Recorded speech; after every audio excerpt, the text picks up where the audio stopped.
श्रीरूपं साग्रजातं सहगणरघुनाथान्वितं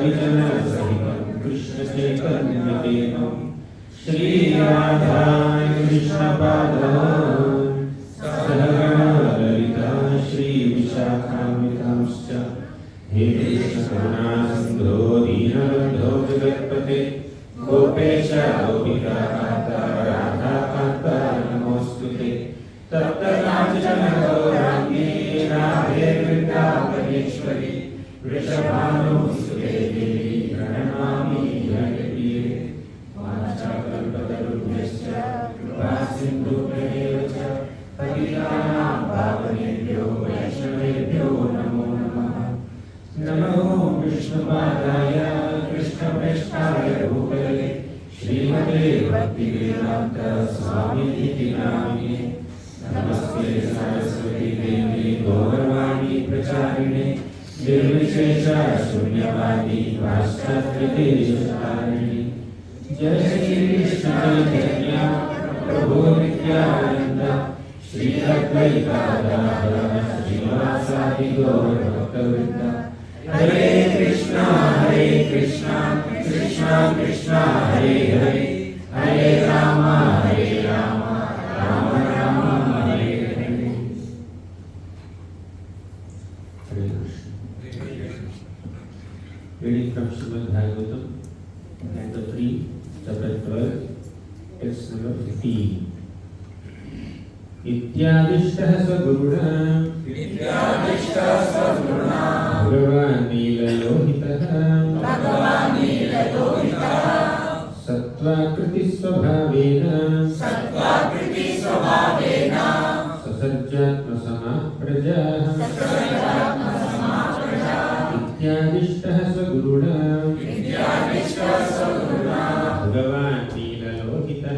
भगवान् नीललोहितः सत्त्वाकृति स्वभावेन ससज्जात्मसमः प्रजाः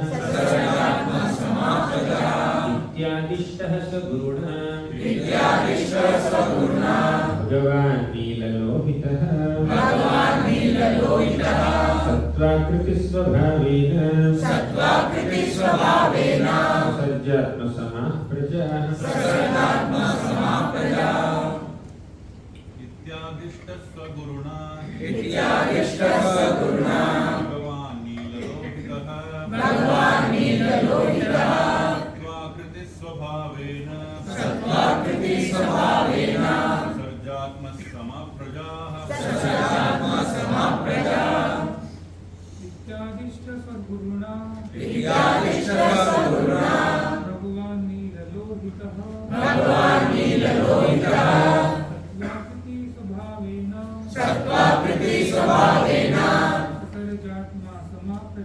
ससज्जात्मसमः प्रजाः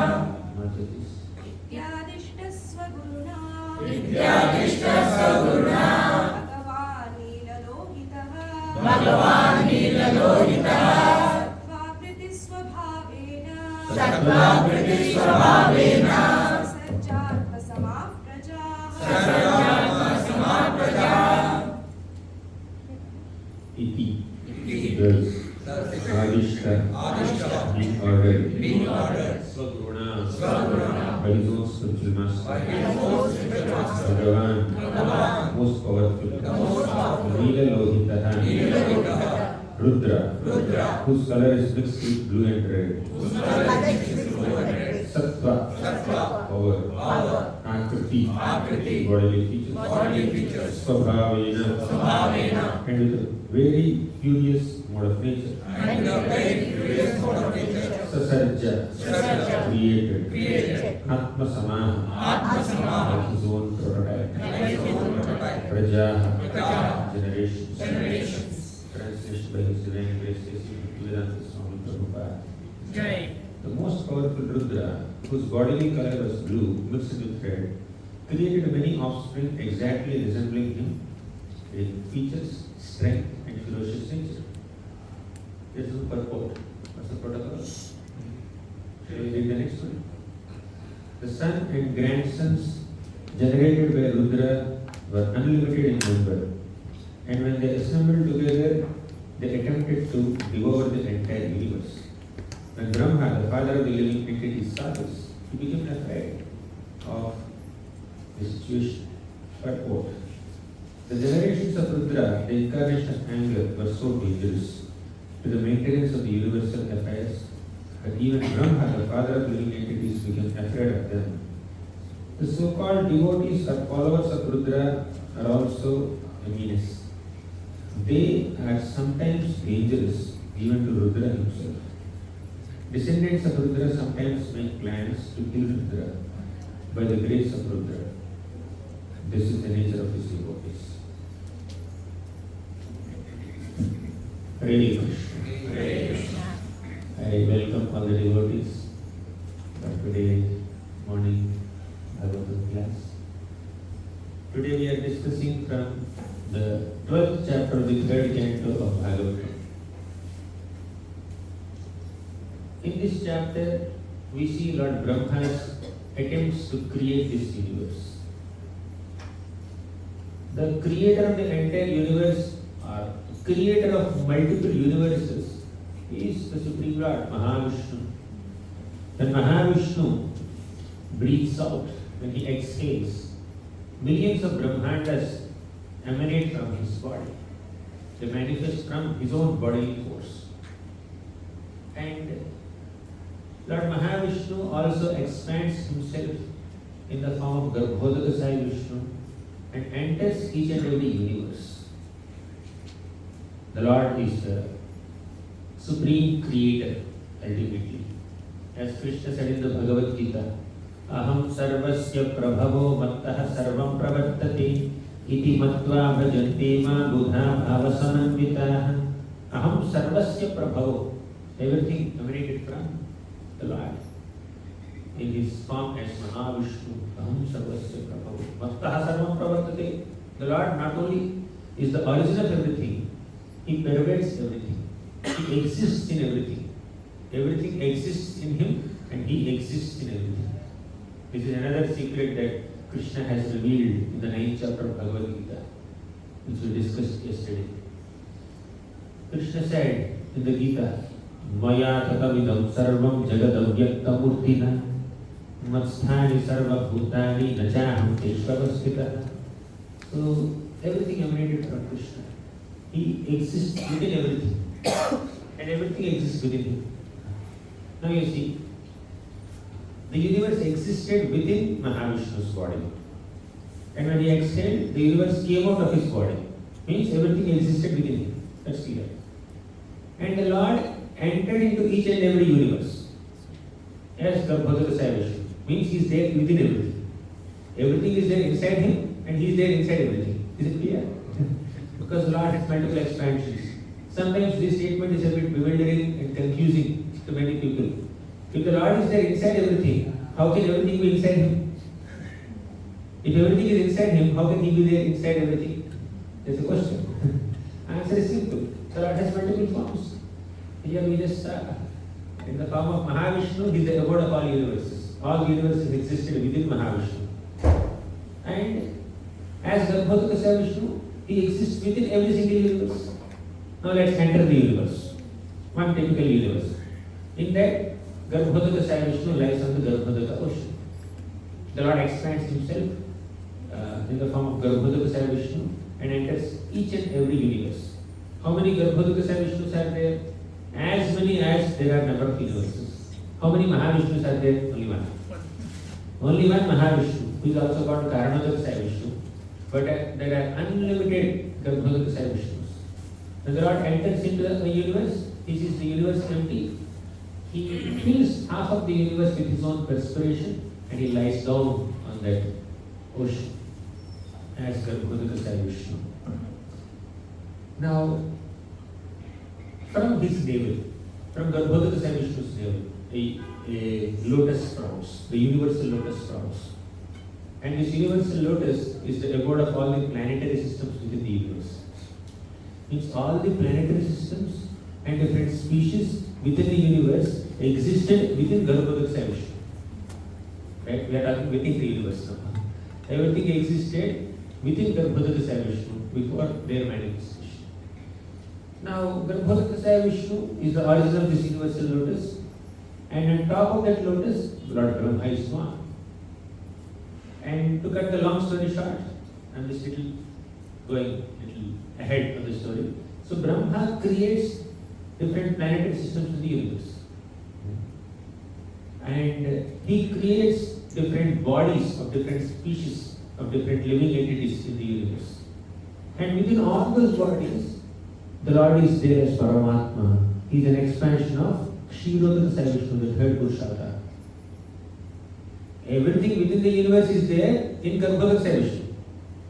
And within everything in this universe, Kshirodhara Sai Vishnu is there as Paramatma. You see, the Lord is inside everything, outside everything. Everything is inside him and he is inside everything. So this is the Lord's inconceivable potency. When Krishna was doing some mischief in Vrindavan, one day Balaramji and many other Gopas went to Mother Yashoda and complained to Mother Yashoda. Yashoda Mata, Krishna ate dirt. Yashoda Mata became very worried, extremely worried. She came to Krishna and said, Krishna, am I not feeding you some sweets and milk products and tasty food at home? Why are you eating mud? What is this? Open your mouth. Krishna opened his mouth. And when Krishna opened his mouth, everything in the universe is seen within Krishna's belly. And Mother Yashoda has seen all the planets and universes and the stars and luminaries and outer space, everything is there within Krishna's belly. And she also saw Vrindavan Dham. She also saw herself and Krishna within Krishna's mouth.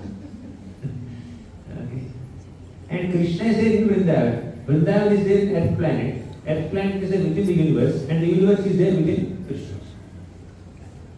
It is amazing. You want one more interesting episode from the 10th canto of Bhagwatam? Once Lord Brahma has stolen all the boys, cowhead boy friends of Krishna and also his calves to test Krishna. After a moment, Brahma realized, I'm testing a great personality. Let me just go back and check what's happening.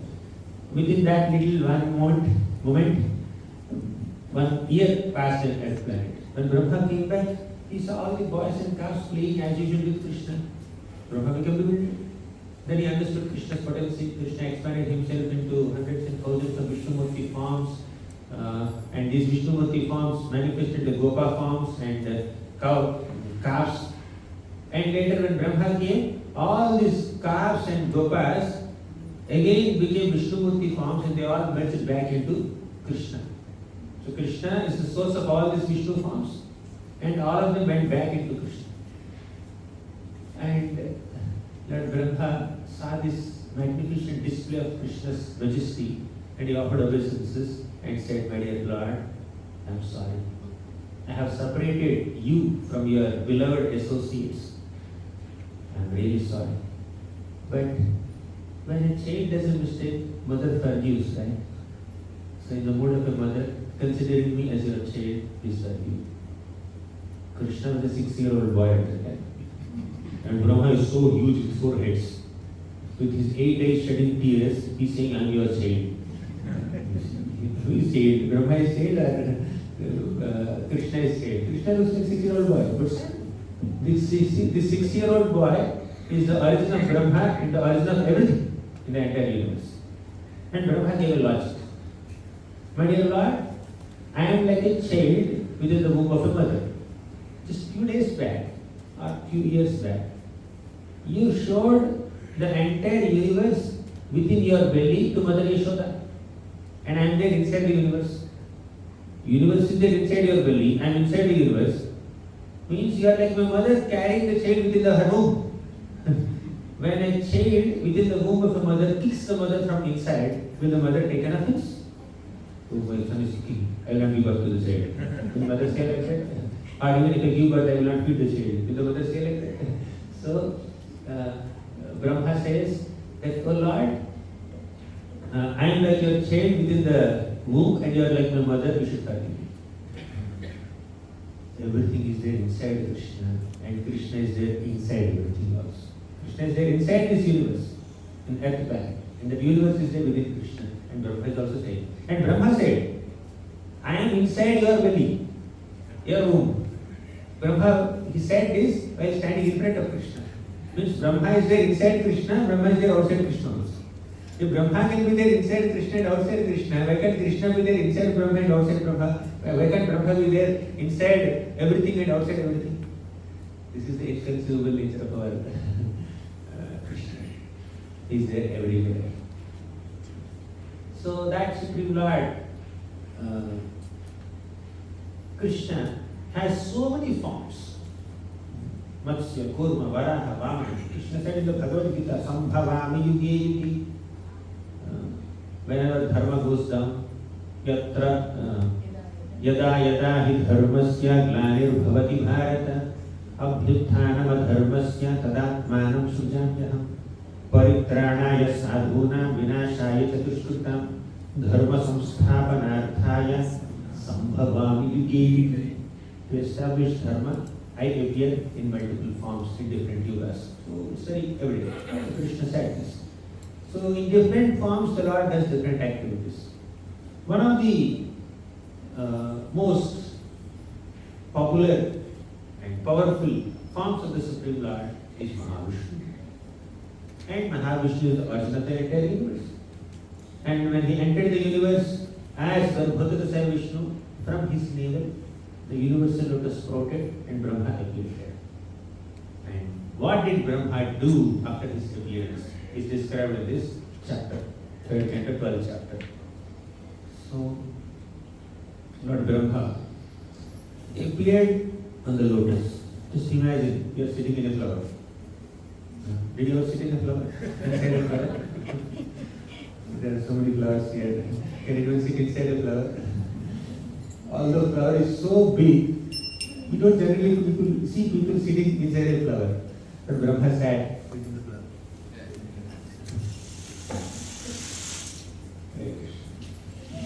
So Brahma was sitting inside the flower.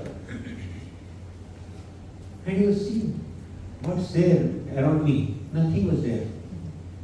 When he sees around, he only sees the sky, outer space. When he sees bottom, he only sees deep water. At that time, he could not even see Garbhodaka Vishnu also. Brahma was alone sitting in a flower, lotus flower, and he saw water everywhere below. He saw sky everywhere, and no one else is there. Nobody is there to talk to. Do you feel lonely at that time? You get scared sometimes. And universe is like at that time not so much illuminated. It's not well furnished. No people only. They are alone sitting inside a flower with water below you. You look at there. Yesterday we were standing in 34th building, and from there we were seeing. Everybody was asking, "Are you scared of heights?" So what is the height of the universe? And Brahma is not standing on a 30-floor building. He is standing on a 14-story building. So each building is not like 10. Each story is not just 10 feet or 12 feet height. 14 planetary systems, several billions of miles. From that height, he is only seeing devastation what is said. If he falls into that, what will happen? So Brahma was scared. More than getting scared, he was confused, bewildered. Who am I? What am I doing here? What is the purpose of my existence? Why am I sitting here alone? He was totally bewildered. And he was born as a grown-up personality, not like an infant baby Brahma. No. He was grown up he was born as a young man with 4 heads. So somehow, by the Lord's grace, he heard the word tapa, tapa, tapa. Then he understood, I am supposed to do tapasya. Tapasya means austerity, meditation. He started meditating on Lord Vishnu.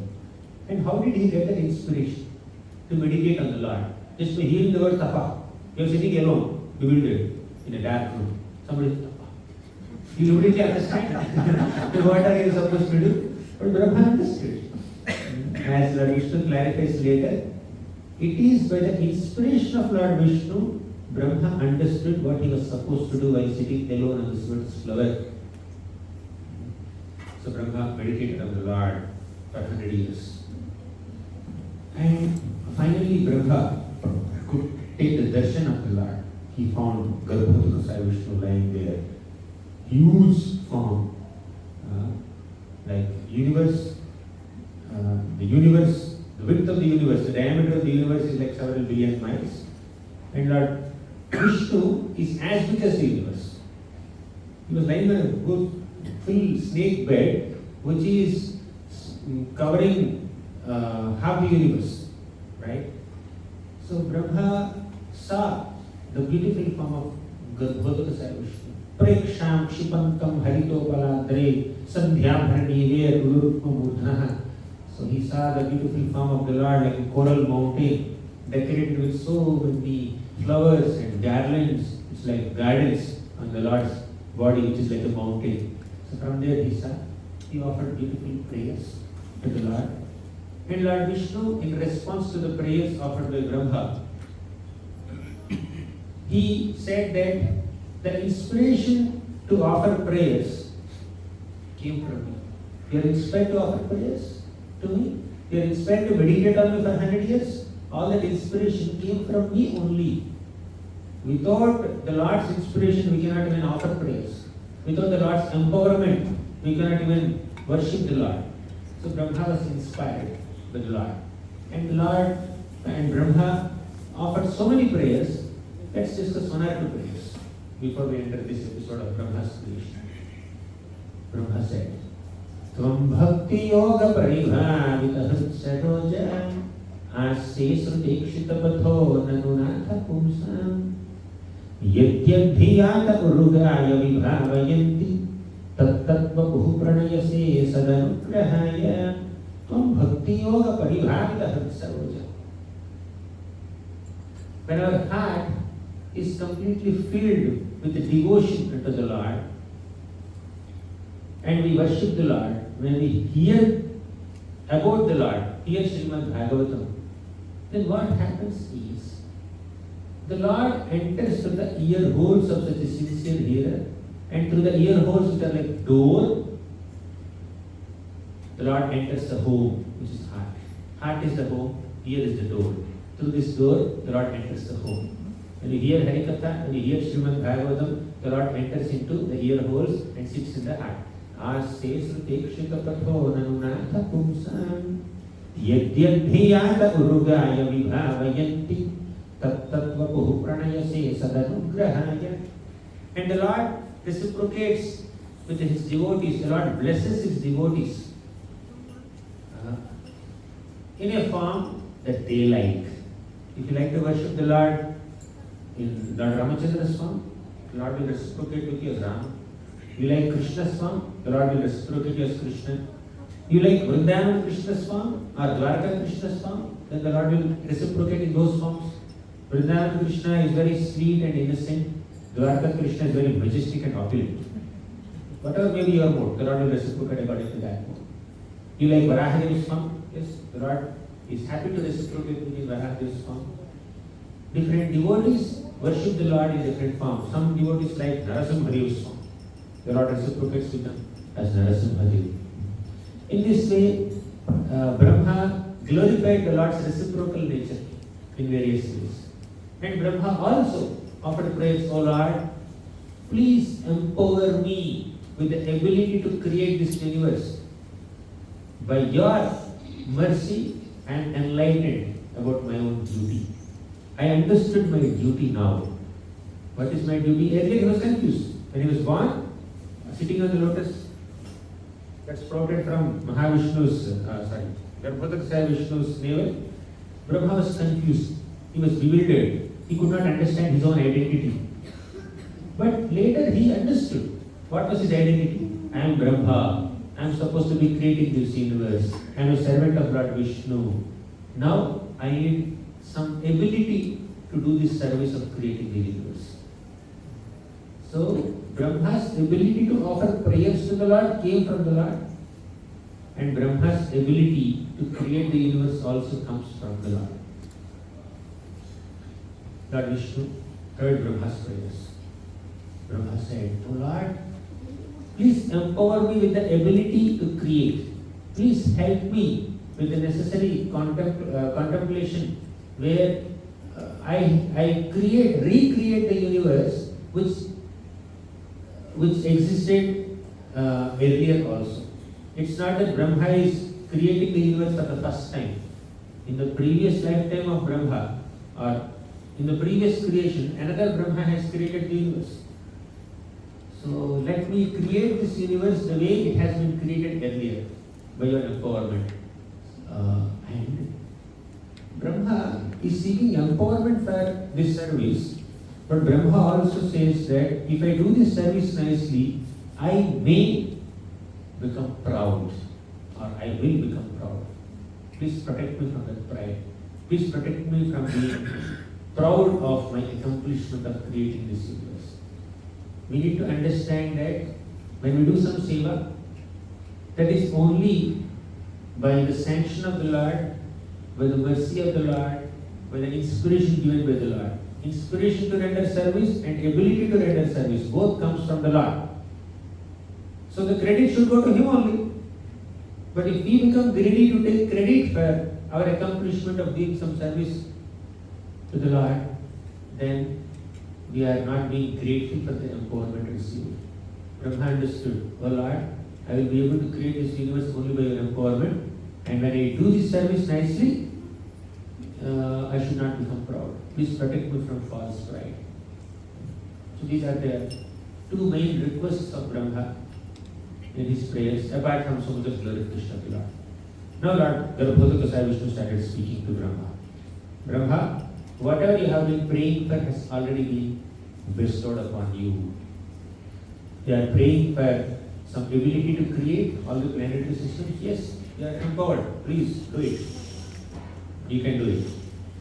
Secondly, you will not become proud or arrogant, or you will not become a victim of mode of passion or rajogun to the degree you are rooted in your Krishna consciousness, in sound vibration." The important lesson for all of us here is, although we may do a lot of seva, so many services in Krishna consciousness, we should also regularly hear Harikatha and remind ourselves that we are servants of Krishna. Otherwise, our services can induce pride in us when we do the services effectively and successfully. Successful execution of the service to the Lord should bring satisfaction in the heart of a devotee and not false pride. When can our service lead to satisfaction instead of pride? When we regularly hear Harikatha, and when we hear Harikatha, we understand that we are not the doers. It is the Lord who is the doer. It is the Lord who has empowered me to do this service.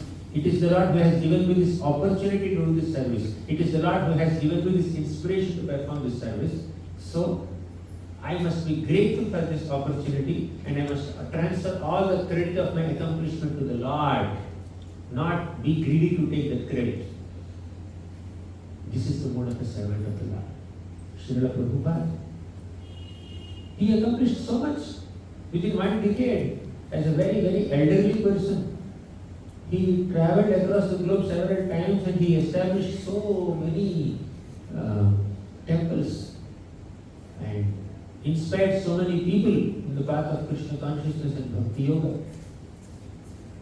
And Prabhupada says, and he also translated Srimad Bhagwatam and also he has given his Bhaktivedanta purports explaining the Srimad Bhagwatam shlokas, chapters.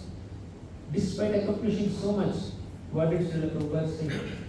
He said that whatever credit is there for my translation activities, all the credit should go to my Guru, Bhaktisiddhanta Saraswati Thakur. I don't have devotion. I am not a big scholar. Who is saying this? Bhaktivedanta Swami is saying that I don't have bhakti. I don't know Vedanta. Very humble. In a very, very humble mood, Prabhupada says that I don't have so much devotion, I'm not a big scholar, but still I am writing these purports and translating this literature, spiritual literature. All the credit for all my translation work should go to my spiritual master, Bhaktisiddhanta Saraswati Thakur. And the credit should also go to my disciples who assisted me, helped me in translating this book and publishing this book and printing this book. There are so many proofreaders and editors and those are coordinating printing. So Prabhupada has given credit to all those devotees who are assisting him, and Prabhupada has given all the credit to the devotee, his Guru, spiritual master. And Prabhupada's association with his spiritual master, Bhaktisiddhanta Saraswati Thakur, physically is very limited. There are so many other disciples of Bhaktisiddhanta Saraswati Thakur who got more personal association of Bhaktisiddhanta Saraswati Thakur, but Prabhupada got little lesser, much lesser than many of them. But still Prabhupada always felt that my spiritual master is always with me. Thus Prabhupada proved that association with Guru is not necessarily through physical proximity. Association with Guru is mainly by affiliating one's activities, by dovetailing one's activities for his pleasure, by carrying the teachings of Guru within one's heart. It is Vani Seva more than Bhakti Seva. Yes, whenever there is a possibility of associating with Guru personally, we try to grab that opportunity gratefully, not feeling oneself qualified for it, but gratefully receiving that opportunity and doing whatever seva we can do and take the personal association.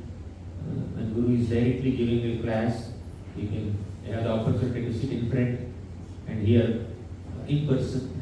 But when that opportunity is not there, then you have the cameras, YouTube live, all these things are there.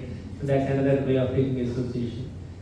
But the main thing is, a disciple's association with the spiritual master is through Vani, and Vapu is always limited and rare, but Vani association is forever.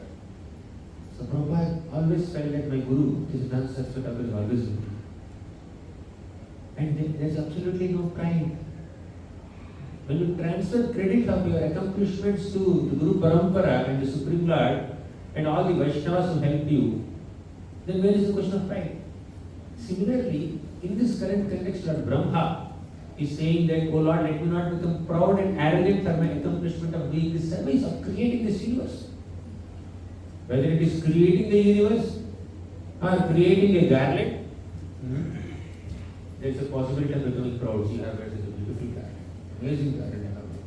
So Brahma has created the entire universe, and sometimes we make garlands, or we dress the deities, or we make some food item for the Lord, we cook for the Lord, or we do some preaching, we construct a temple, we distribute some books, we perform some arati, and we will give some class. Whatever you are doing, without the empowerment and sanction and permission and blessing of the Lord, we cannot do it. Without the assistance of so many other devotees, we cannot do it. When we are aware of this fact, when we are very much conscious that my accomplishment of this service is not my accomplishment alone, it is only by the blessings and sanction of the Supreme Lord, Guru and Guru Parampara, and so many Vaishnavas, hundreds of Vaishnavas, then we will not become proud. Otherwise, there is every possibility of being proud. Therefore, we need to acknowledge the Lord's grace. And we need to be very cautious and careful and fearful of being victims of pride. Brahma, before even he began his creation services, he said, I will become proud, please protect me from false pride.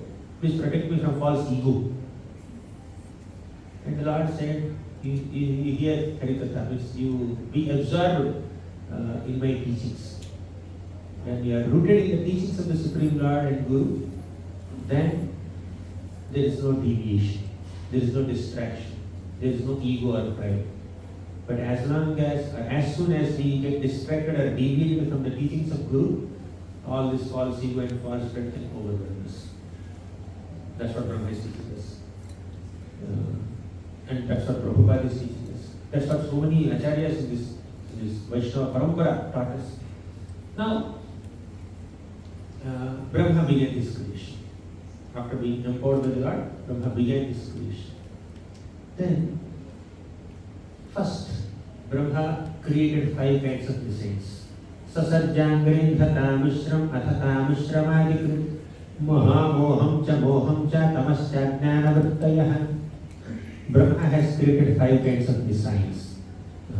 These are like when you purchase a gadget, you install some operating systems there. Similarly, the operating systems of this material universe is these 5 kinds of ignorance, designs, avidya. 5 features of avidya or ignorance. What are they? Tamishram, tasajjangre, andhatamishram, athatamishram. Andhatamishram and tamishram.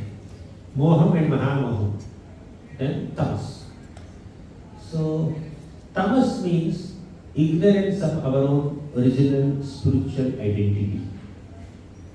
We are spirit souls. We are servants of Krishna. We are atmas. We are souls. But we have forgotten our spiritual identities and we embrace some kind of material identity. And that is called tamas or ignorance. And that assumption of a false identity will lead us to moham, illusion. We are subjected to illusion. And that will lead to mahamoham, a sense of possessiveness. When you forget your spiritual identity, then you start identifying yourself with some material identity. That is moha, that is illusion. And mahamoha means in that material identity, you start becoming possessive. For example, you are a soul, but you are identifying yourself with a particular type of body. Your forgetfulness of being a soul is tamas. And you are identifying yourself as a material body is moha. And you are thinking that all these belongings of the body belong to me, and you have a sense of possessiveness towards all those bodily belongings, that is mahamoha. Then whenever somebody challenges your possessiveness, this is not yours, this is mine, or somebody wants to take away something from you, then you become angry. You get frustrated and you become angry, and that is called tamishra. And finally, when our body itself is taken away from us, we cannot live in this body. Although we identify ourselves with the body, although we identify ourselves as owners of all the bodily belongings, body itself cannot stay with us for long, then body is taken away. That is a death. And that sense of death is andhatamishram.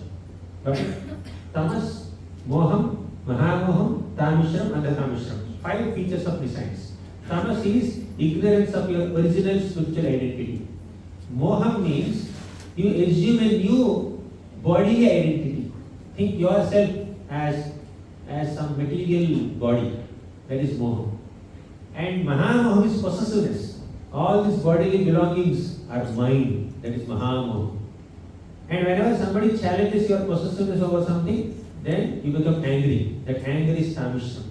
And finally, when you die, when the body itself is taken away from the soul, and that sense of death is andhatamishram. These are the 5 kinds of designs or operating systems that Brahma has installed in this universe. Why this has to be created like this?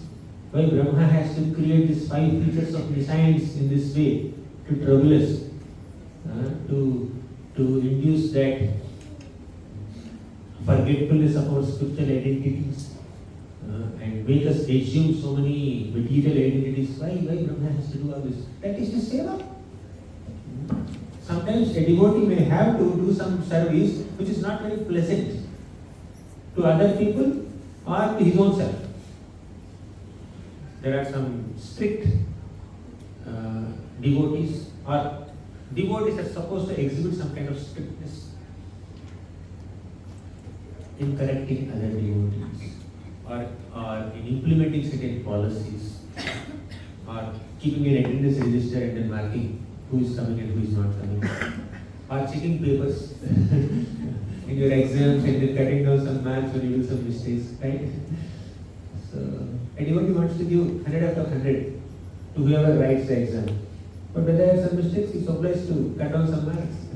Some strictness is required there in evaluating the exam papers, isn't it? Our police people have to be strict in punishing people who violate the governmental laws.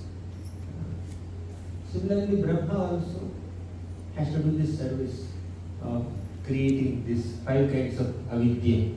Moha, Maha, Moha, Tamishra, Andathamishra and Tamas. Ajnana vrittis.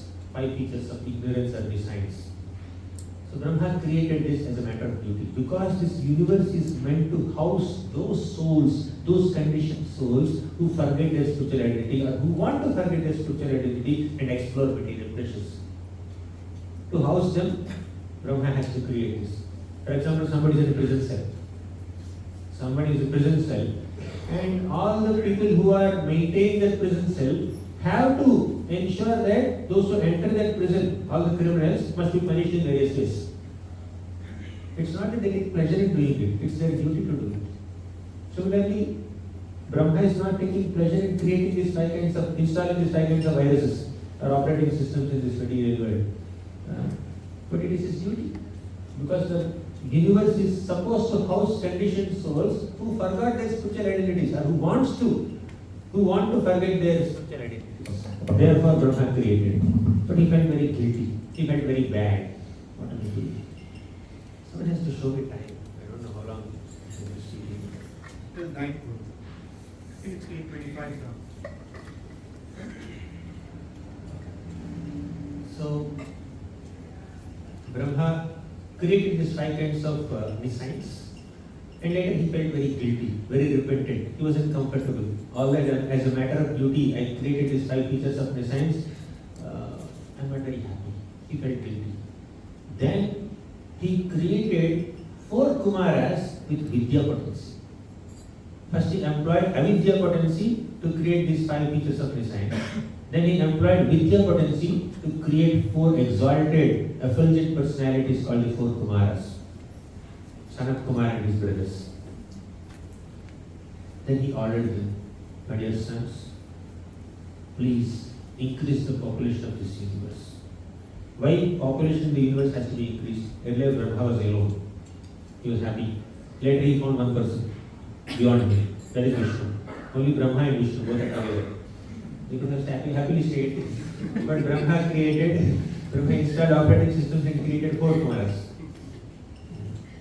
Then he told them, you create progeny and increase the population of this universe. Why?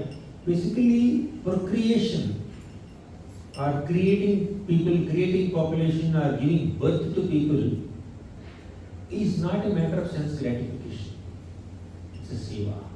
It's a service. Whenever birth is given to a living entity, we are talking about human beings. Because non-human species, they give birth to living entities out of their natural instincts.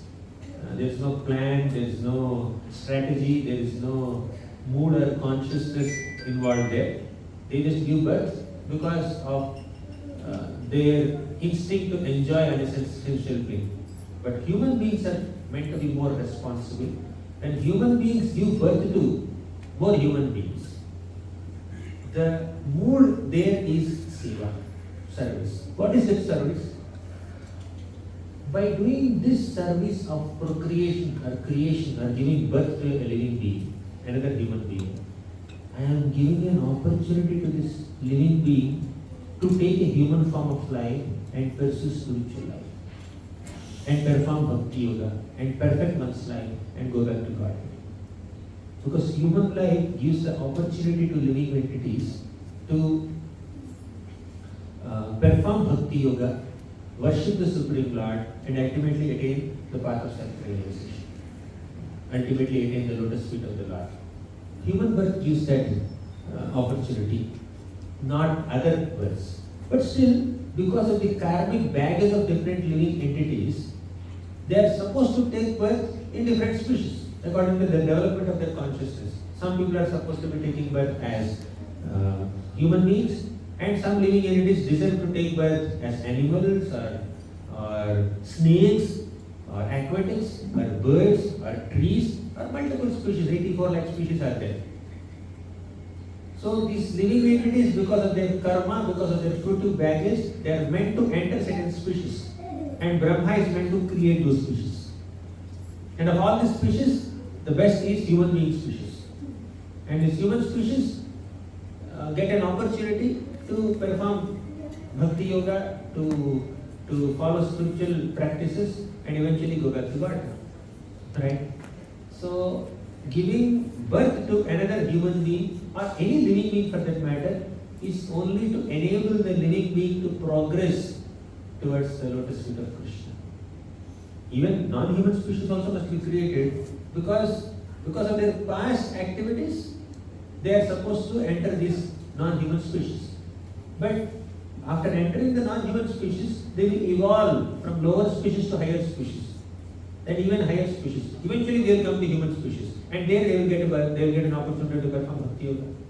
There is an evolution. There is a natural evolution amongst all living entities, from lower species all the way to human birth. So, service. Brahma is given this service to increase the population of this universe. Not only create planetary systems. So you create a 14-story building and nobody is sitting there. What's the point of creating? So Brahma is not given the service of just creating 14 planetary systems and you make the building and keep quiet. One day you sleep in first floor, second day you sleep in second floor, third day you sleep in fourth floor. That's not the purpose of creating 14 planetary systems. The 14 planetary systems must also be populated by different living entities. Just like you create a 14-story building, school building. All the first grade students are there in the ground floor, second grade students are there in the first floor, administrative office is there in the third floor, 10th grade students are there in the 8th floor. So like that you allocate different floors to different grades. Right? Library is there, staff room is there in different floors.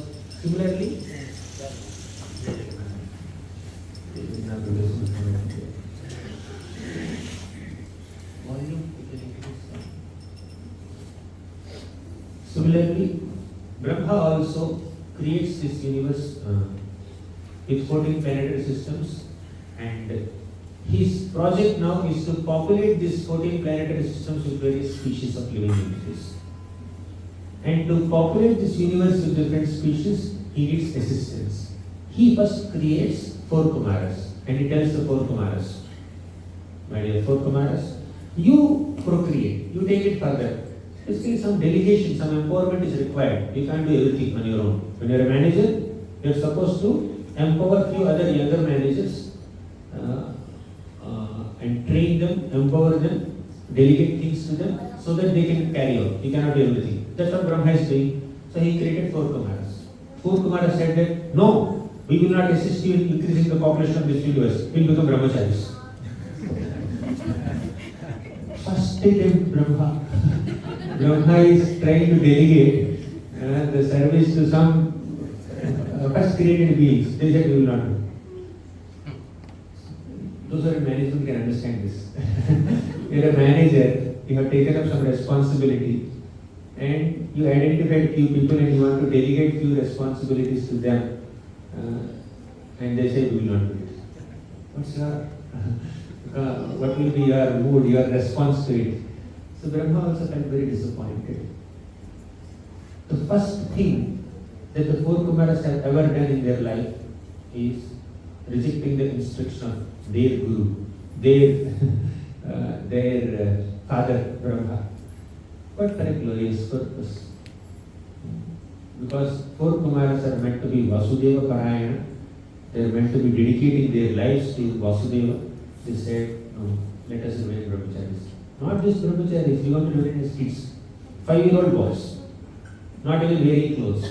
Because at that tender age, lust does not manifest. When the senses grow, when the person enters teens and young age, then the senses become very strong and all the allurements of attraction towards the opposite gender and many other material desires will manifest. But as long as a person is very small, 5-year-old boy for example, lust doesn't manifest. It's dormant. The ability is there, but it's not developed. Just like a seed, within the seed there are branches, branches and leaves and twigs and flowers and fruits, but they are dormant there. So only when the seed is planted and given the necessary nourishment, it will grow up into this huge tree. But as long as the tree is in seed form only, all that potency is not manifest. Right? You can eat seeds, you cannot eat trees. Anyone who can eat trees here? Full tree. You can pluck one fruit and eat, but you cannot eat an entire tree. But when the tree is in the form of a seed, you can eat that. Or after offering to Krishna. Anyways, these 5-year-old boys, 4 Kumaras, they said, we will not assist you in this creation, find somebody else. Sorry. We want to be Vasudeva Paraya. We want to remain as celibates. Then Brahma becomes slightly disturbed, agitated. And that agitation of Brahma manifested in the form of Rudra. So Rudra came out from between the eyebrows of Brahma. And Brahma gave the same instruction to Rudra also. My dear Rudra, Lord Shiva, you should take up this responsibility of creating this universe, populating this universe. That's what we are here. Whatever I have spoken so far is only preview. I am filling the class now. I get the background. The most powerful Rudra, whose bodily color was blue mixed with red, created many offspring exactly resembling him in features, strength and fierce nature. Receiving this instruction of creation from Brahma, Lord Rudra started creating some living entities. But what is the expertise of Rudra? Destruction, not creation. He can create also. As Krishna Thakur confirms, sometimes Lord Shiva becomes Brahma. He takes up the position of the creator of this universe. So, anyways, here in this context, Brahma is different and Shiva is different.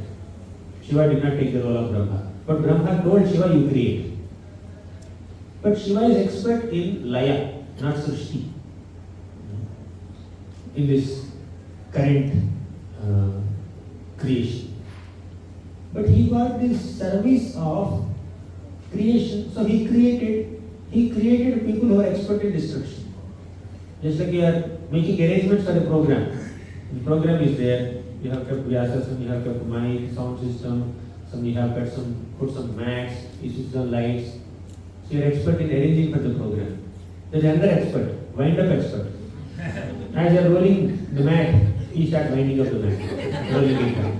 As you are putting on lights, he starts putting off the lights. As you are setting up this mic system, he will take out and he'll start winding it up. It's frustrating, right? Brahma is trying to create the universe and Rudra's followers are trying to destroy the universe. In the creation place only. The class did not yet happen, you are already rolling the mats, you are already winding up things, switching off lights. No, switch off lights. I am expert in this, let me do this. We will call you after 1 hour, not now. You will tell him, right? Similarly, Brahma also told Rudra, these kinds of living entities are not supposed to be created by you. Even if you are creating, better you take them along with you into the forest and start meditating, engage them also in meditation. All of you sit together and chant Hare Krishna. When your services are required, we will call you. Till then, let me create. It's not the time for destruction. The day just began. The universe just began. So, Brahma told Rudra, you go. We don't need your services at this moment. And Rudra, Lord Shiva, is known to be the deity of false ego. Ahankar. He is the Pratisthana Devata of Ahankar. But he did not show even the slightest bit of Ahankar in front of Brahma. When you are given some service and you could not do that service properly, and you are being removed from that service, what will you say? Give me one more chance. Or you will justify, no, actually I did it properly. You are not accepting it. You will not tell that person who has given you service, you may tell another people.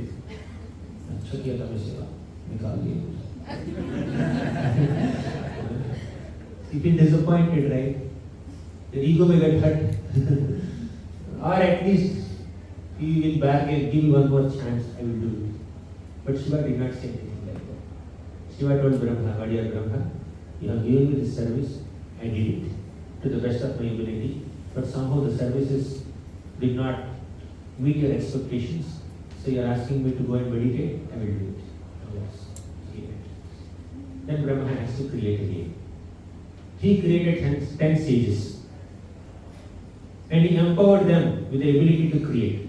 He told them, you procreate and create population in this universe and increase the number of species and living entities in this entire universe. Then they started creating. Still there was a lot of deficiency in their creation. Then Brahma thought, how can I increase the population of this universe? Lord Vishnu has given me this service. I must somehow do this service. As he is contemplating and meditating on the Lord, from that contemplation, a couple manifested. They are Swayambhuva Manu and Shatarupa. And Swayambhuva and Shatarupa had 5 children, 3 daughters and 2 sons. 3 daughters are Devahuti, Akuti and Prasuti. 2 sons are Uttanapad and Harivrata. And these 5 personalities, they created so many living entities and so many species that populated the entire universe. And of course, other sages also did their part. Darshan did a lot. Then Kardama Muni also did some. He had some role in increasing the population of this universe. In this way, Brahma, despite encountering so many obstacles, he carried out this service of creation, creating this universe. So this is the brief outline of the 12th chapter of 3rd canto and the purpose of creation. And ultimately the purpose of creation is to give an opportunity to the living being to fulfill one's unfulfilled desires in the past creation and also develop some spiritual desires by the assistance of scriptures, acharyas and the incarnations in the life. And also realize that one is not supposed to be staying in this material world, which is incompatible with one's own inherent intrinsic spiritual nature. We are spiritual beings. We are not supposed to be trapped in this material world. So one should realize this fact that we are spiritual beings when we are encountering so much frustration in this material world. So these are a few thoughts on this shloka. I hope this was of some use, the discussion. We'll conclude here. Srimad Bhagwatam ki jai, Prabhupada ki jai. Any questions or comments?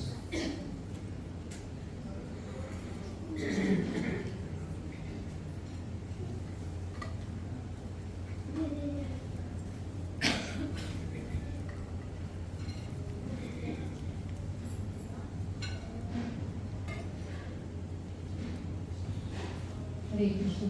Hare Krishna, Prabhuji. Thank you for the wonderful lecture. And I had always this question that Lord Shiva is there in the material world as well as in the spiritual world. So can you please enlighten us with what is Lord Shiva's position, like how? Lord Shiva is not a jiva. Brahma is a jiva who is empowered with Srishti Shakti. But Lord Shiva is as good as the Supreme Lord Vishnu.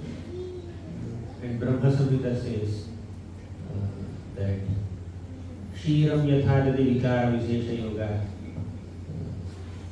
Milk and curd are not different, but still they are different forms of the same ingredient. So Lord Vishnu is like milk, and Shiva is like curd, which is another transformation of milk. So Shiva's position is somewhere between an ordinary jiva and the Supreme Lord. He is another form of the Supreme Lord. And in fact, it is Lord Shiva who is the father of this creation, even before Brahma. Kalidas says, Jagataha Pitaro Vande Parvati Parameshwara. So Shiva is the husband of the personification of material energy in the form of Durga. And it is Durga who is the boss of this material realm. And Shiva is the boss of Durga. Is the husband of Durga or Parvati. So thus Shiva is considered the father of the entire universe in that sense, because Prakriti or material energy is the source of all the bodies of this living entities in this universe. And Lord Shiva is the controller of Prakriti. Lord Shiva is the husband of that Prakriti, the personification of material energy.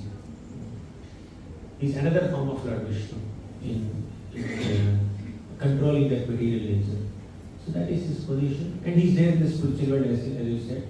So Shiva is also there in the spiritual world, Mahesha Dhama, and he is constantly worshipping the Supreme Lord. And Shiva is also there in Ilavrita Varsha, meditating on Lord Sankarshan. Shiva also has multiple expansions, 11 Rudra expansions. They are there in different parts of the universe. And Shiva is also acting as Gunavatar, the in charge of destruction of this universe. The universe has to be created at one point and maintained for some time and destroyed at some point. And Lord Shiva carries out the destruction of the universe. And there is a presiding deity of Ahankara, who is an expansion of Lord Vishnu, that is Sankarsana.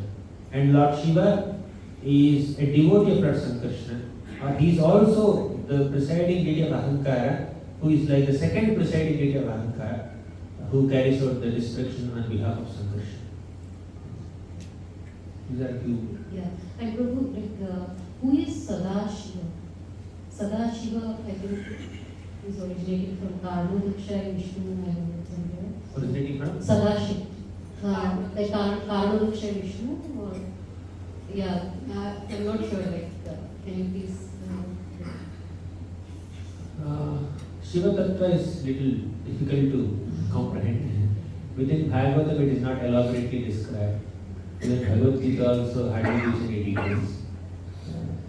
Rudranam Shankarashtasmi, Krishna says, amongst the Rudras and Shankara.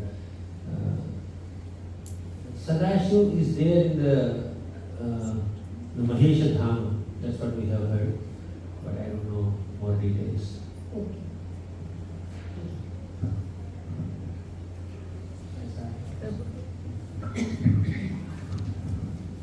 Hare Krishna, Prabhu. Thank you for a very nice class, Prabhu. Prabhu, generally when one starts reading the third canto of the Srimad Bhagwatam, which deals all about creation, Sarga, at the end of it, one is completely lost or confused in terms of the different aspects about creation.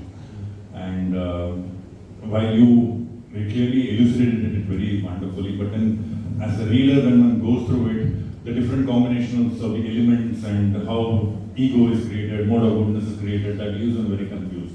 But it is also said that it is important to go through, the different cantos of the Srimad Bhagavatam in the right order. So how does one, can you share some tips in terms of with what mood or what perspective should one actually approach the third canto of the Srimad Bhagavatam? Third canto or even second canto describes a lot about creation. Basically, we need to understand the purpose of creation. Details of creation are there in Bhagavatam in different chapters, and some chapters elaborately describe the details, some chapters concisely present the details, and there could be some slight differences in the details of the process of creation. And as Prabhupada clarifies in his purports, these differences are because of different times creation is happening, and sometimes the details will vary, but the principles of creation will remain the same. So as far as details are concerned, they will vary sometimes, most of the times they will match, but the purpose is very clear. The purpose of the creation of this universe is only to give another opportunity to the conditioned souls to pursue spiritual life and realize themselves. That's the purpose of creation. And as far as understanding the third canto, understanding the details of creation are concerned, we may or may not be able to fully comprehend them. If you are unable to fully comprehend them, no worries. You are not being deprived of Krishna Prema. But as far as your intelligence goes, try to understand. Put your attempt to understand. But when you don't understand certain things, it's okay.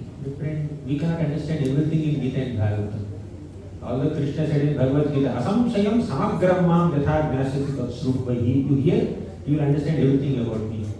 But not possible, by the way. You will understand whatever you need to understand to love him, to serve him, to surrender unto him. But we cannot understand everything about Krishna. If Krishna doesn't understand everything about him, how can we understand? And also, Maitreya Muni, after describing all the details of creation, in the 3rd canto, 6th chapter, 5th chapter, in the 7th chapter he says, Tathapi kirtayam yanga yatha mati yatha shatam kirtim harehe swam satkartam giram anyabhilasati. Although I don't fully understand the details of creation, whether it is Shiva Tattva or Srishti, Leela, sometimes we may not be able to fully understand or comprehend. That's fine. We should try to understand as much as possible, but we are unable to understand for whatever reason. No problem. As he said, Tathapi kirtayam yanga yathamati yatha. Although I don't fully understand, still I try to describe as much as I understood from authorial sources, as from bona fide sources. Yathamati yathashrutam. Yathashrutam means whatever I could hear from bona fide sources. Yathamati means whatever I could comprehend from them. That much we can always discuss. Because the tongue is meant to be engaged in the glorification of the Lord. So if we use it otherwise, we are misusing the tongue. Therefore, let's use the tongue in glorification of the Lord. That's what Maitreya Muni said. And one more shloka from the 2nd canto. Maya varnayato muhya means when you try to understand and describe the activities of the material energy of the Lord, then you will be inspired to get out of this material energy. The more you describe or hear the details of creation, you will be inspired to get out of this creation. Oh my God, I can't remain as a part of this complicated network of this material creation anymore. Let me just get out of this place. To get that inspiration, we can understand the cosmology. But even if you don't understand completely, that's why we need to understand the purpose of the creation, and we need to also understand that by practicing Bhakti Yoga, I can get out of this creation. So understand the method of going out of the creation, and understand the purpose of creation, and understand the details of creation as much as you can manage it. Yes, Mataji.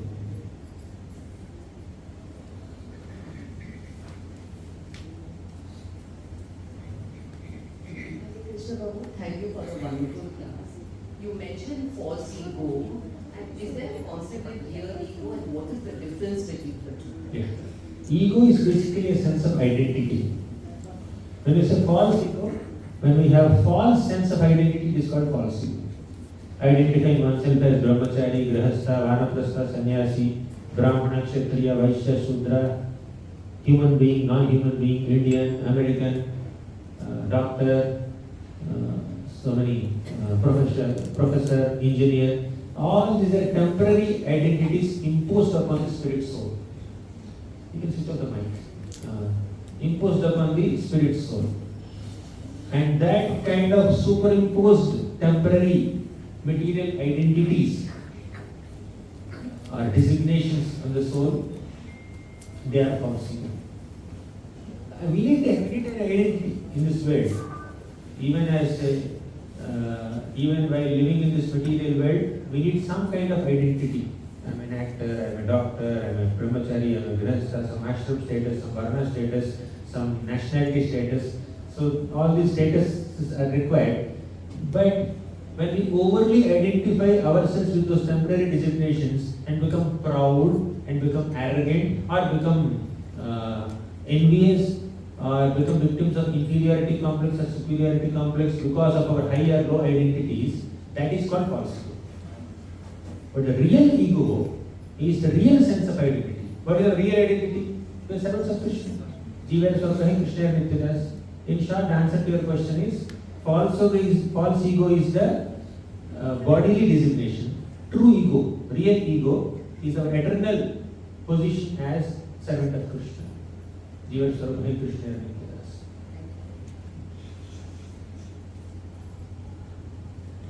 Hare Krishna. Just now you were mentioning about creation and then maintenance, then why destruction is required?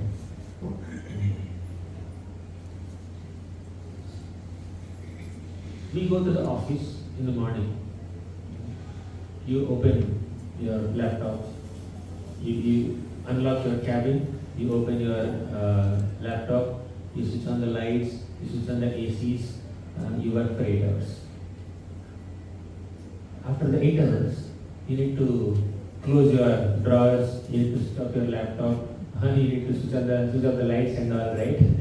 So why that winding up is required for refreshing? We cannot work 24/7. So we work for 8 hours or 10 hours, and the next day again we open it. Open all this laptop and other paraphernalia that you are using for that day's work. So every day you have a beginning and you work for some time, and at the end you wind up things. The next day again you begin. You work for whole day. Then at the end of the day you wind up. Similarly, Brahma also needs a break. He begins his day with creation. Now you don't say, I am not different, I am different from Brahma. You are operating at your level, Brahma is operating at his level. Okay. If something is working really well, then why destroy it? Now you are working really nicely for 8 hours in a day. Why stop it? Work whole night also. I have a question for you. Yes, so if the energy allows you, Uh, if the profession allows you, You work 24/7. you should work alone. Oh, okay, okay. But generally people don't work 24/7. They need other engagements also. They need some rest, they need a pause. Even if you have strength to continue. How long you can continue? Beyond 8 hours, beyond 10 hours, beyond 16 hours. So the Lord has designed the universe in a certain way. During the daytime of Brahma, the creation has to function in a certain way. And during the night time, everything is paused. So that's the moment of destruction. It is the Lord's decision. Just like we have our own ability to work, and during the daytime we work, during the night time there is a pause. Similarly, during the daytime of Brahma, in the beginning of the day, creation happens. Throughout the day, maintenance happens. At the end of the day, everything is wound up, destroyed, and next day again the creation begins. That's the Lord's decision. That's the Lord's design. Does it make sense? Does it make sense? Because there is another world which is working. If Singapore is off down, US is working. So technically 24 hours every work can But continue. one individual, how much is he working? Similarly, there are other universes. It's not only one universe. There are hundreds of universes. And on the other side, spiritual world is constantly working. There is no wind up there. If you don't want any wind up, go to the spiritual world. Go to Vaikuntha.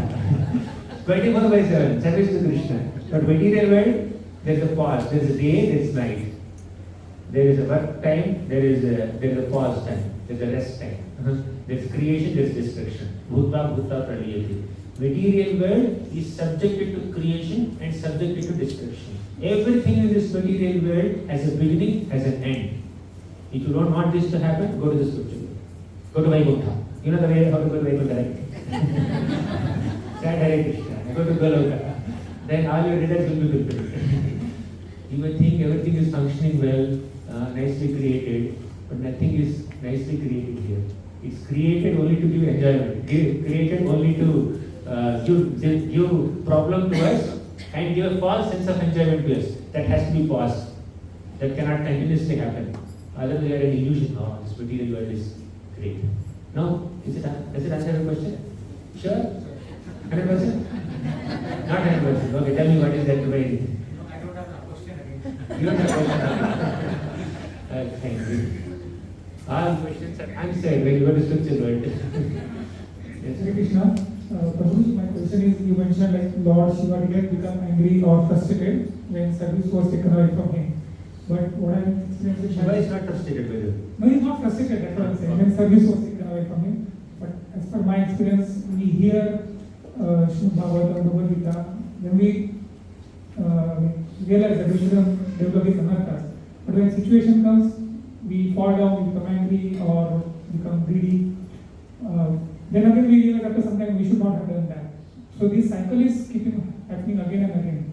So is that we have to continue this life that way, or is there any way we can become completely devoid of this anartha? How we can become? Yes, there is a way.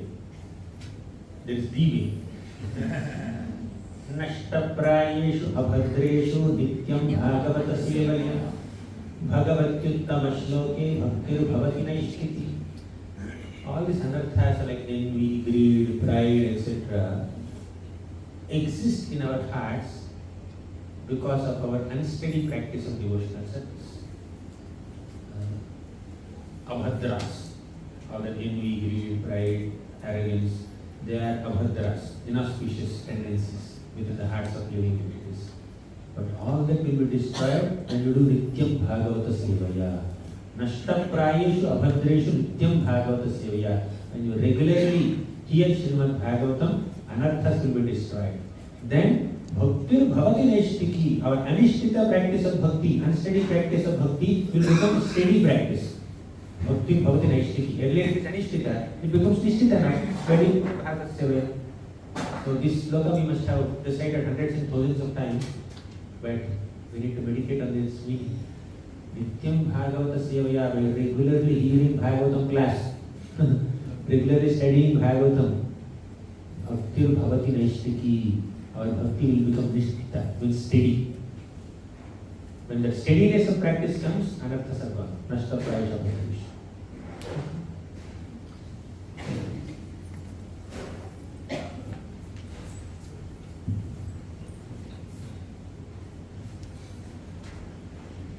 How long should we go? 9 o'clock. We have another class. We have time.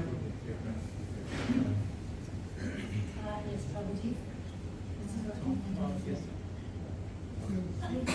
Yes, it's working.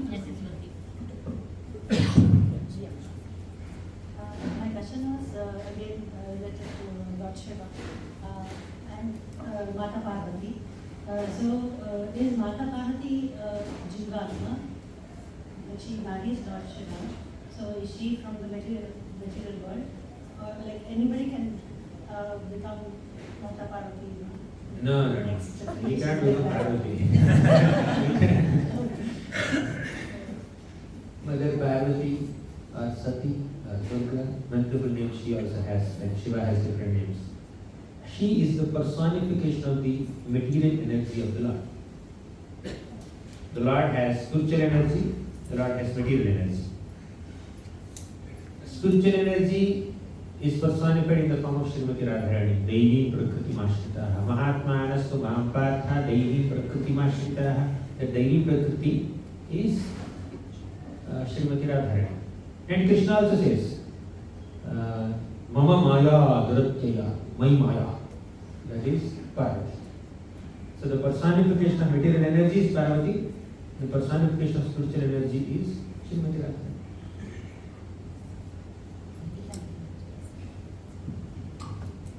Hare Krishna Prabhuji, thank you for the wonderful class. Prabhuji, you have told about Brahma Vimohan Lila.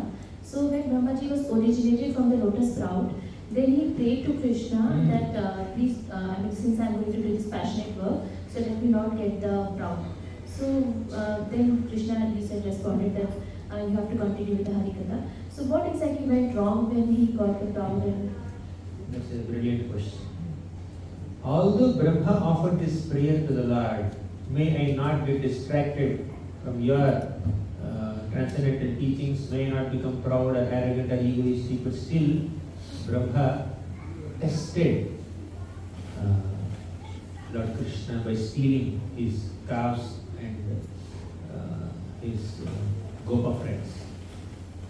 Forget the moment of the beginning of creation. In the beginning of creation, Brahma prayed like that and the Lord blessed him. But just 6 years back, Brahma is the one who went to the shore of Milk Ocean and offered Purusha Sukta prayers and requested the Lord's descent. Within 6 human years, Brahma forgot Krishna's position. I only called him down, and then he's eating prasadam, he's eating bhoga, whatever, with other gopas and bewildered. So, from one perspective, it is mentioned that Brahma's bewilderment is not like Indra's bewilderment. Indra got bewildered and he created a devastating rainfall in Vrindavan in Govardhan episode. that is purely because Indra is arrogant and proud of his position. But Brahma's bewilderment is not under the influence of Mahamaya completely, it's under the influence of Yogamaya. That's one perspective, one angle of looking at it.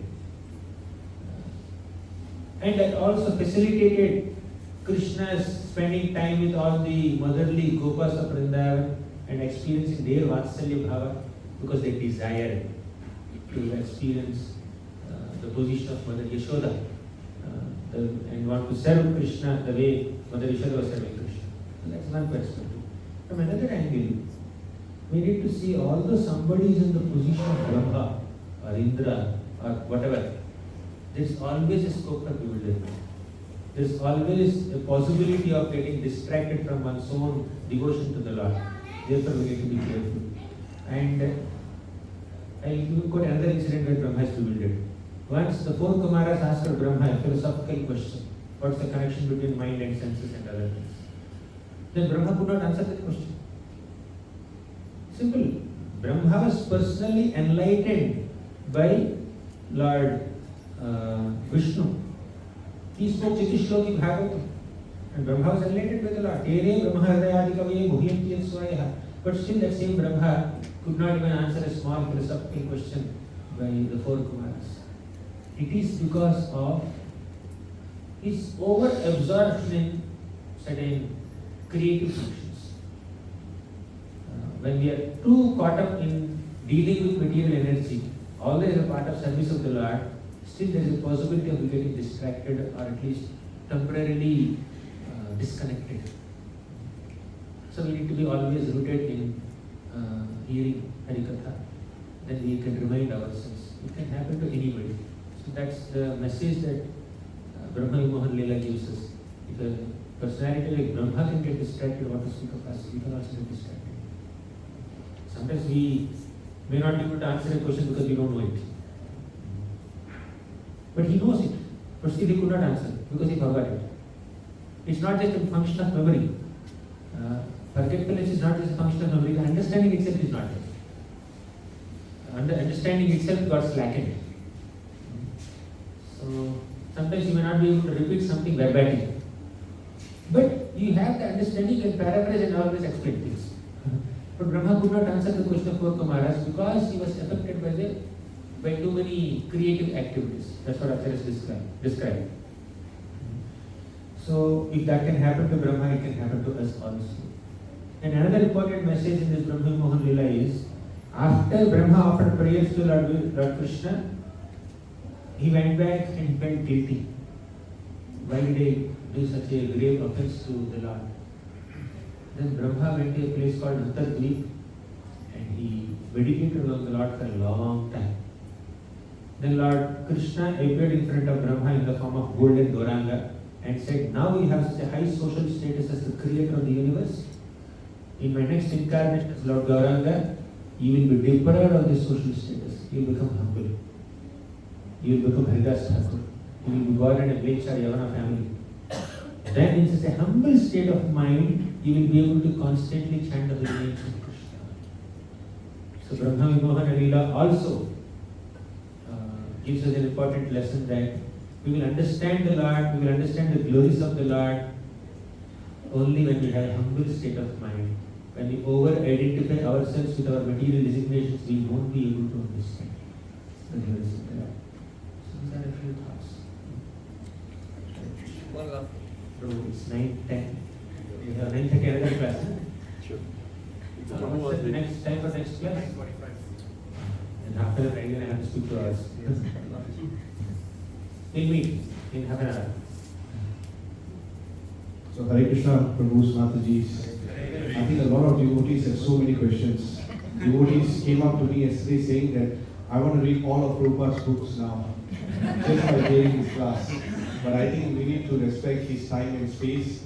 Prabhu's been speaking for days and he needs to speak now again at 9:45. So we request devotees to now go down to honor Prasadam while Prabhu takes some rest, and then Krishna will